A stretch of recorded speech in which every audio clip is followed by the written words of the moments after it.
சிதம்பரம் நடராஜர் கோயிலில் ஆணி திருமஞ்சன தேரோட்டம் வெகு விமரிசையாக தொடங்கியது. அந்த காட்சியை பார்க்கலாம்.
சிதம்பரம் நடராஜர் கோயிலில் ஆணி திருமஞ்சன தேரோட்டம் வெகு விமரிசையாக தொடங்கி நடைபெற்று வருகிறது. கூடுதல் விவரங்களை செய்தியாளர் கண்ணதாசன் வழங்க கேட்போம். கண்ணதாசன் வணக்கம். கள விவரங்களை பதிவு பண்ணலாம். கண்ணதாசன் வணக்கம்.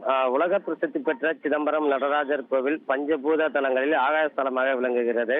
இத்திருக்கோவிலில் ஆண்டுக்கு இருமுறை தேரோட்டம் மற்றும் தரிசன விழா நடைபெறுவது சிறப்பாகும். ஆனி மாதத்தில் ஆணி திருமஞ்சன விழாவும், மார்கழி மாதத்தில் ஆருத்ரா தரிசன விழாவும் நடைபெறும். இந்த ஆண்டு ஆணி திருமஞ்சன விழா கடந்த மாதம் 23ஆம் தேதி கொடியேற்றத்துடன் துவங்கியது. கடந்த 8 நாட்களாக பஞ்சமூர்த்தி சுவாமிகள் பல்வேறு வாகனங்களில் வீதி உலா வந்து பக்தர்களுக்கு காட்சியளித்தனர். 9வது நாளான இன்று முக்கிய விழாவான தேரோட்ட விழா மிக விமர்சையாக தற்போது நடைபெற்று வருகிறது. அந்த காட்சிகளை தான் நாம் பார்த்து வருகிறோம். ஜோடிக்கப்பட்ட 5 தனித்தனி தேர்களில் சுவாமிகள் வைக்கப்பட்டுள்ளது. குறிப்பாக முதல் தேரில் விநாயகர் பெருமானும், 2வது தேரில் முருகப்பெருமானும், 3வது தேரில் நடராஜ பெருமானும், 4வது தேரில் சிவகாம சுந்தரி தாயாரும், 5வது தேரில் சண்டிகேஸ்வரர் ஆகிய சுவாமிகள் அலங்கரிக்கப்பட்ட தேர்களில் வீதி உலா காட்சி தற்போது துவங்கி நடைபெற்று வருகிறது. குறிப்பாக மூலவரும் உற்சவருமான நடராஜ பெருமானே கோவில் கருவறையை விட்டு வெளியே வந்து பக்தர்களுக்கு காட்சி அளிப்பது பெரும் பாக்கியமாக கருதப்படுகிறது. முன்னதாக கிழக்கு கோபுர வாயில் முன்பு உள்ள தேர் நிறுத்தத்திலிருந்து புறப்படும் தேர்கள் தெற்கு ரத வீதி, மேல ரத வீதி, வடக்கு ரத வீதி, மீண்டும் தேர் நிலையான கிழக்கு ரத வீதிக்கு வந்தடையும்.